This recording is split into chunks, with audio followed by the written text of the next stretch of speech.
Quelle est la part de l'écologie actuellement dans les programmes pour cette élection municipale? On en a parlé avant. Est-ce que aujourd'hui ça a évolué, ça a avancé? On va voir ça dans C'est écologique.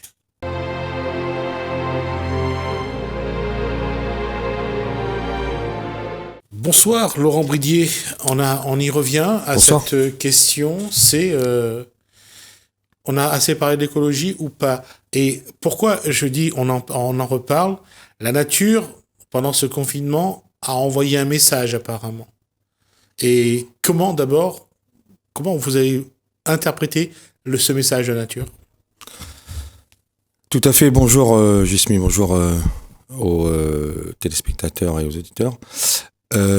Effectivement, nous venons de vivre quelque chose, enfin je sais pas pour vous Jusmi et pour ceux qui nous regardent, mais moi j'ai eu le sentiment d'être dans une sorte de mauvais film de série B avec tout le monde les masques, personne qui se parle, des gens qui sont comme ça, ou ce qu'on vient de vivre est quand même, pose question et doit nous interroger, je pense, nous interroge tous, la pandémie, les crises sanitaires, parce qu'on a connu la grippe aviaire, le chikungunya, aujourd'hui il y a encore la dengue. On reviendra à la grippe espagnole des années 50 ? Par exemple. Donc on remontera pas à tout ça, mais je veux dire, on est au tout début, je pense, de plusieurs épidémies, plusieurs pandémies qui nous pendonnaient. Pourquoi ? Parce que il y a un effondrement, nous on n'arrête pas de le dire, un effondrement de la biodiversité. Qu'est-ce que ça veut dire ? Ça veut dire qu'il y a beaucoup d'espèces végétales déjà et animales qui disparaissent. Donc quand vous n'avez plus de forêt, par exemple, ou quand vous avez de plus en plus ce qu'on appelle l'artificialisation des sols, c'est-à-dire de plus en plus de béton qui prend sur la nature, forcément, vous engagez une proximité de plus en plus grande des animaux qui n'ont plus la place pour vivre et donc qui sont de plus en plus en contact avec les êtres humains. Ce qui fait que des virus comme le SARS-CoV-2, le virus de coronavirus qu'on connaît là, il y a plein de coronavirus, mais celui-là s'appelle le SARS-CoV-2, qui était dans la nature et qui était très bien, je veux dire, il faisait pas de dégâts, se transmet via l'animal par justement cet effondrement. À cause de cet effondrement, se transmet à l'homme. Du coup, nous, on a des virus complètement exotiques et qui font des choses complètement dingues. Parce que la nature humaine n'est pas faite pour accepter ce genre de virus, ni se battre pour. Même si visiblement, il y a des immunités qui se développent. Donc voilà, nous, on n'arrête pas de dire depuis un certain moment, on est quand même... Alors, on peut pas être content de la situation. C'est vrai que quand on voit 30 000 décès, 400 000 morts dans le monde, mais on dit saisissons cette occasion pour revenir à l'essentiel et pour prendre en compte ce que les climatologues, ce que les écologistes disent depuis des dizaines d'années, qu'on va dans le mur, qu'il y a un effondrement de la biodiversité et qu'il faut peut-être revoir certains modes de développement et de consommation. Alors, on revient sur ce Covid-19, sur ce confinement. On a vu que lorsque l'homme libère la nature reprend ses droits. Au-delà du fait que l'homme bétonne, l'homme s'approprie l'espace naturel, qu'est-ce qu'on doit en tirer comme enseignement de ce qu'on a vu pendant ces 8 semaines ? Oui, tout à fait. Et moi, j'étais frappé de la vitesse à laquelle la nature reprend ses droits, quoi. C'est-à-dire, on laisse une semaine les eaux ultra polluées depuis des années de Venise et au bout d'une semaine, les poissons reviennent. Les dauphins. Tout à fait. Donc, ça paraît quand même incroyable. Pour moi, ça montre, si besoin était, que la nature n'a pas besoin de... Qu'on pollue. Ça montre que notre façon de vivre... Ça montre qu'on pollue, mais ça montre sur le fait de cette rapidité, montre à quel point la nature a tendance à reprendre ses droits et est forte. Je veux dire, elle n'a pas besoin de l'homme pour subsister. C'est plutôt l'inverse, c'est plutôt l'homme qui aurait besoin et qui l'a détruit. Mais... On l'a vu aussi sur Paris, on a la qualité de l'air. Oui, la qualité de sur l'air. l'Europe. Alors, merci de la question. Effectivement, c'est un point très important sur lequel je voulais revenir. Il y a eu un article d'un climatologue qui s'appelle Jean Josel et plusieurs autres aussi qui ont rappelé à juste titre que cet épisode de pandémie en Chine, par exemple, il y a eu des chiffres, il y a eu des calculs qui ont été faits, a sauvé plus de vies que le Covid n'en a tué par l'arrêt de la pollution. C'est dire à quel point cette pollution est prégnante, cette pollution est forte, cette pollution est impactante sur l'environnement, mais aussi sur les organismes. C'est-à-dire que, en gros, on arrête 1 mois ou 2, et ben on sauve des dizaines, voire même peut-être des centaines de milliers de vies, quoi.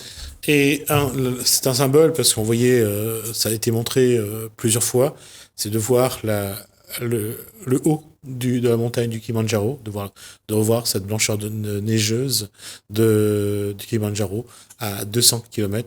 Et je trouvais que c'était un symbole. Un symbole, tout à fait. Et c'est un symbole très fort de la nature. On aimerait revoir ces neiges d'antan, dirons-nous. Neige éternelle. Neige éternelle tout le temps.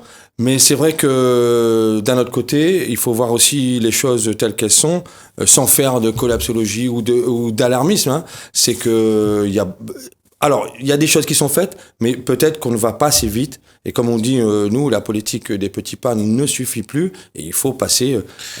Pas seulement. On voit bien que on a beaucoup reculé sur les projets, que ce soit au niveau du gouvernement, que ce soit au niveau des collectivités locales. Nous avons beaucoup reculé sur des projets de nature, je dirais, qui pouvaient apporter entre le recyclage, entre éviter la pollution, pour la gestion des ordures ménagères. On l'a vu, on a perdu le SWAT qu'on devait faire sur le bord de mer de Saint-Denis. C'est les Antilles qui les a récupérés. On a quand même été négligents sur beaucoup de choses. Et je ne sais pas si c'est trop tard, mais en tout cas, il y a une chose qui est vraie, c'est que la nature nous a montré qu'on s'est beaucoup trompé. Effectivement, et c'est ce qu'on dit aussi. Beaucoup de gens partout rappellent à quel point qu'est-ce qui nous est essentiel. Est-ce que c'est pas l'occasion aussi de revenir à l'essentiel de notre vie? On a bien vu que ce qui était essentiel aussi, c'est le système de santé, c'est les gens qui nous soignent.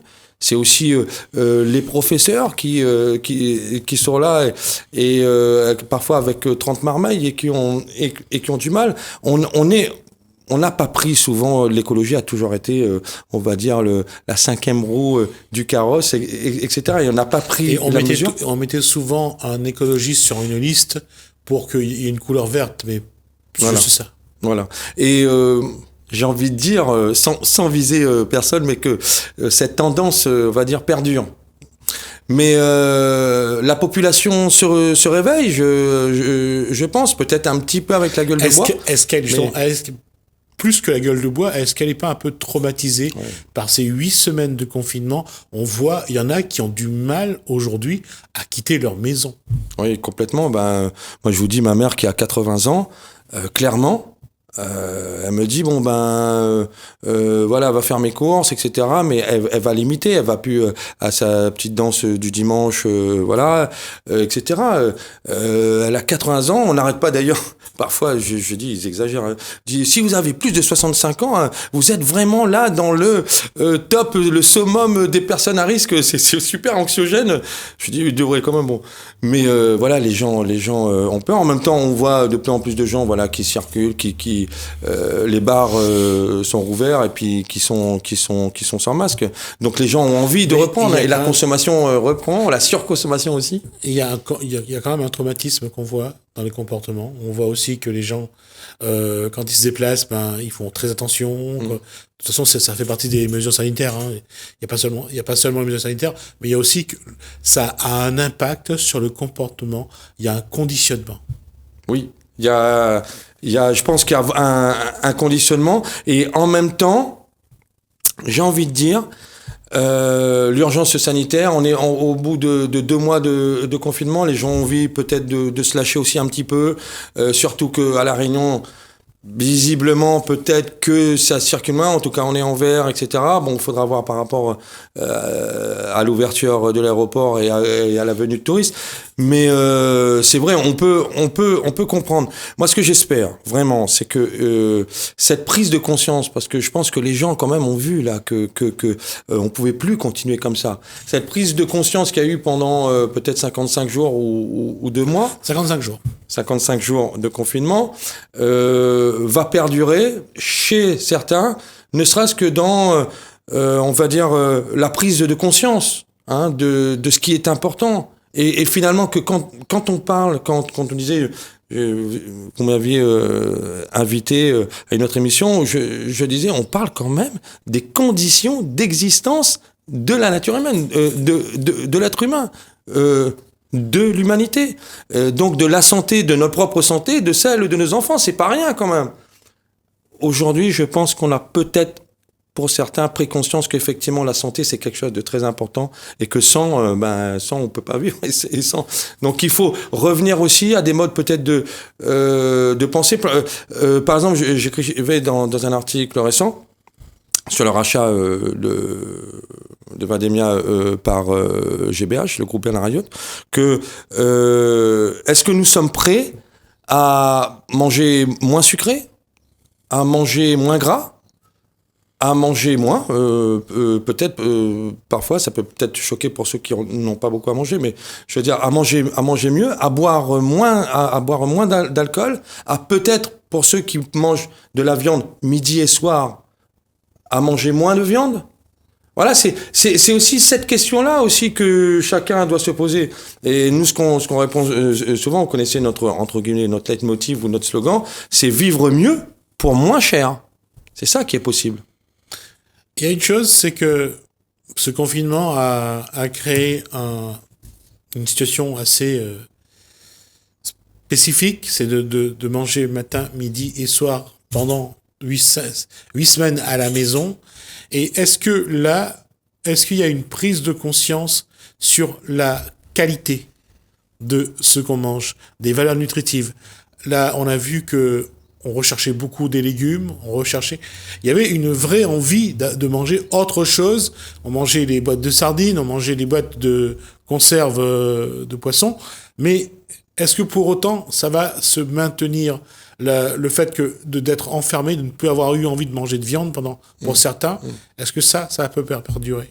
Alors je pense qu'il y aura quand même un rebond. Quand on a été privé, alors on se jette sur... ça sera la première phase peut-être. Et je pense qu'après, il y aura derrière ce mouvement de fond, parce que cette histoire de pandémie ne va pas s'arrêter, il y a encore la dingue, il y aura encore... Évidemment, j'espère que non. Mais si on regarde les choses, depuis la grippe espagnole, il y aura encore d'autres épidémies, d'autres maladies émergentes, surtout si on continue comme ça. Donc, j'espère que cette prise de conscience, elle va revenir comme un boomerang encore, en disant, non, ouais, c'est vrai que là, on exagère. Et surtout, on a la chance à La Réunion d'être assis sur un petit galet, comme disait un camarade à moi, que n'a tout dessus. Que nous peut atteindre l'autonomie énergétique, nous on a le soleil, le vent, la mer, l'autonomie alimentaire. Ouais, évidemment, il faudra quand même, on va dire, traiter ce problème de la monoculture de la canne, parce que ce n'est pas une culture vivrière, et c'est quand même, quoi qu'on en dise, trois quarts du glyphosate, donc des pesticides qui sont en volume, donc qui sont achetés et donc déversés à La Réunion, le sont pour de la canne. Il y a quand même une autre réalité, c'est que apparemment, j'ai eu l'occasion de rencontrer un groupe qui avait décidé de répertorier le terrain, d'identifier les terrains sur lesquels ils pouvaient planter. Il y a ça, et cette envie de mettre la main à la terre, de planter. Ça, c'est quelque chose qui vient de ce confinement, en tout cas. Oui, alors, et même, j'ai envie de dire, d'au-delà, vous connaissez le créole, lui il est très attaché à la terre, lui il est historiquement aussi soit un planteur, soit voilà un éleveur ou quoi. Même si avec la société moderne, on va dire ce lien avec la nature c'est un peu perdu. Mais il a toujours quelque part au fond de lui, parce qu'il a eu un grand-père, une grand-mère qui plantait, il avait toujours un petit pied de maïs dans le fond du jardin, etc. Dans le fond de la cour. Et donc, je veux dire, ça, on voit, il y a eu l'association, il y a eu la journée mondiale le 5 juin, donc c'était vendredi, la journée mondiale de la Terre et de l'environnement. Il y a eu l'association 5000 pieds de bois, avec d'autres associations, dont le Rassemblement des écologistes rayonnés, mais qui ont incité les gens à planter. Alors, comme ils disent, en conscience. Moi, je veux pas forcément la main verte, mais voilà, on a participé à ça aussi pour dire oui, c'est à nous, c'est à chacun de nous. À quoi il sert à nous d'avoir 100 mètres carrés de gazon finalement il y a aussi peut-être cette prise de conscience. Alors le gazon, pourquoi le gazon ou pourquoi le béton? Le béton permet une chose, de ne pas avoir de l'herbe à arracher. Le gazon, ça permet aussi de stopper la pousse des mauvaises herbes, mais bon, le gazon, il faut aussi le tailler. Et ça fait des déchets verts que la société doit encore traiter. Parce que c'est un coût d'évacuer des déchets verts. Vous mettez une fois par semaine, mais voilà. Donc, mais je vous laisse poser la question. La question, c'est de savoir à chaque fois, comme vient de dire Laurent Bridier, c'est quel est l'intérêt. Quel est l'intérêt d'avoir telle ou telle chose et qu'est-ce que ça concourt à apporter ou à faire? Et cette réunion de personnes qui voulaient avoir des terrains pour planter montre bien qu'aujourd'hui, il y a une conscientisation. Tout à fait.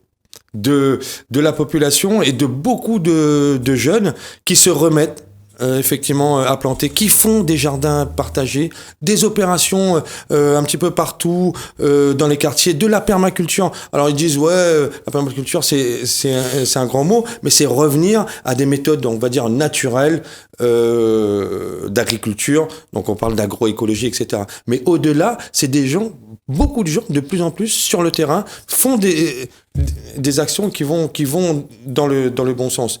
Nous on proposait par exemple, vous savez, vous n'êtes pas sans ignorer qu'il y a le second tour des élections municipales.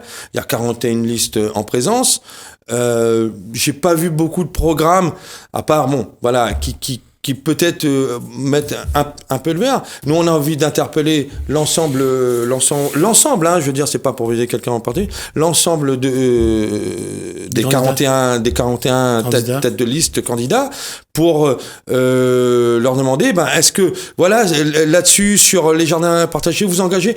Moi, au-delà de est-ce que vous êtes pour ou contre l'économie circulaire, évidemment, tout le monde va dire oui. Mais concrètement, est-ce que vous êtes prêt, par exemple, Allez, continue. Est-ce que vous êtes prêt, par exemple, est-ce que chaque candidat, on va envoyer un courrier, je pense, en ce sens, il est en train d'être rédigé, pour savoir si chaque candidat s'engage à mettre un point relais de circuit court, c'est-à-dire du producteur au consommateur, soutenu, mis à disposition, financé, etc. Pourquoi pas une personne financée par la collectivité, une personne, c'est pas non plus, pour vendre des produits qui viendraient directement. Alors effectivement, ça serait pas pour vendre de la canne, on est bien d'accord, mais ça serait pour vendre donc des légumes, etc. Du maraîchage plutôt, du vivrier, et qui est plutôt sain, plutôt raisonné, pas forcément bio, mais naturel ou sans pesticides, etc. Donc là, concrètement, la commune et effectivement aussi le département peut le faire, met à disposition un site, je veux dire, et donc donne un débouché. Pourquoi Leclerc, pendant la crise... non, c'est pas grave.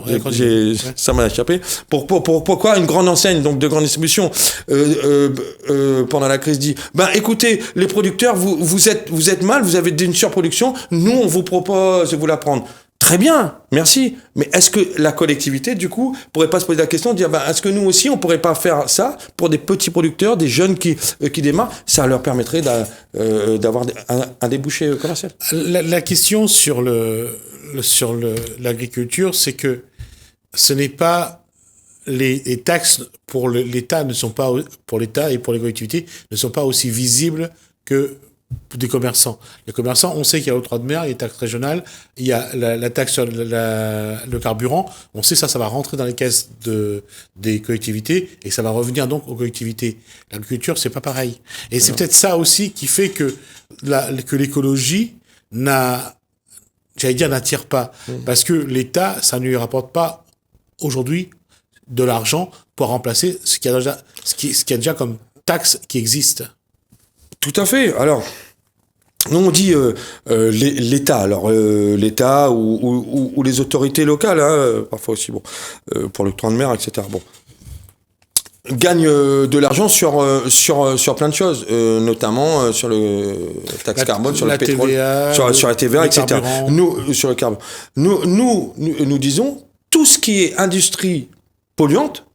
On doit d'abord réduire les financements, parce qu'on va pas faire la révolution tout de suite, on va dire, mais réduire progressivement le financement, puis les supprimer pour les reverser, les réaffecter à la transition écologique et énergétique. Pour le pétrole, par exemple, sur les énergies renouvelables, pour la canne, sur du bio, sur de l'agroécologie, etc., etc.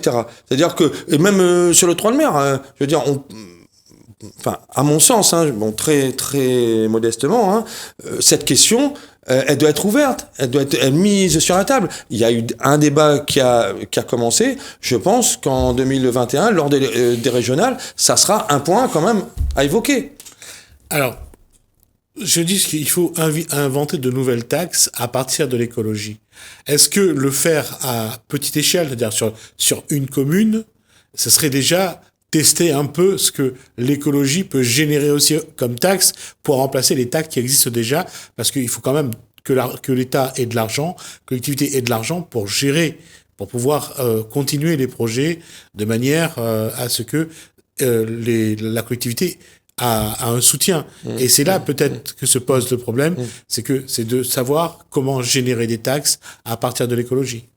Oui, alors il y a eu, je crois, un rapport de l'IEDOM sur ce qu'engendrait toute l'économie liée à la transition écologique, et on voit bien qu'il y a des nouveaux métiers, des nouveaux emplois et de nouveaux marchés. C'est ça aussi qu'il faut voir, c'est que là vous raisonnez en termes de taxes, mais moi j'ai envie de raisonner de manière plus globale en termes de richesse produite. Oui, c'est vrai, mais les élus, malheureusement, eux, ce qui les intéresse, c'est quelles sont les recettes pour qu'elles dépensent. Tout à fait. Alors, les recettes, de toute façon, elles diminuent. C'est-à-dire, tout ce qui est subvention de l'État, on voit bien que l'État réduit partout la voilure. Là, même si il a lâché quelques milliards aux Outre-mer par rapport à la pandémie, on voit bien que ce qui est important, je pense, pour un décideur aujourd'hui, c'est de se poser cette question: comment je fais mieux avec moins? Moi, je trouve qu'il y a la seule réponse possible, c'est la valorisation des ressources locales. Parce que l'importation sera de plus en plus chère, les produits importés sont de plus en plus chers, l'essence sera de plus en plus chère, etc. Si vous restez dans une logique ancienne, j'ai envie de dire, on importe, l'octroi de mer nous rapporte tant, etc. Vous ne pouvez qu'être étranglé. À un moment donné, il faudra bien se poser la question. Comme je vous disais, des points relais, ça coûte pas forcément très très cher. On peut louer un gymnase, on peut louer, sur un terrain communal, etc. On peut envisager. Et souvent, d'ailleurs, les gens se mettent, je sais qu'au rond-point de Petite-Île, les gens, sont organisés sur un terrain. C'est pas grand-chose à faire. Maintenant, il faut une volonté, je pense aussi, qui n'existe pas. Il faut une volonté, et le problème, c'est qu'au plus haut niveau de l'État, comment bouger la grosse machine avec des nouvelles règles, ça, c'est pas évident. Alors, la question se pose à notre niveau, nous, comment on peut apporter quelque chose? Comment on peut faire bouger les choses? Et ces élections municipales, je pense que c'est aussi l'occasion de faire passer des messages, et je pense que là, à ce niveau-là, c'est à chacun de se positionner. Je vous remercie de nous avoir écoutés. Merci. En tout cas, merci à Alain, merci à François. Je vous dis à bientôt.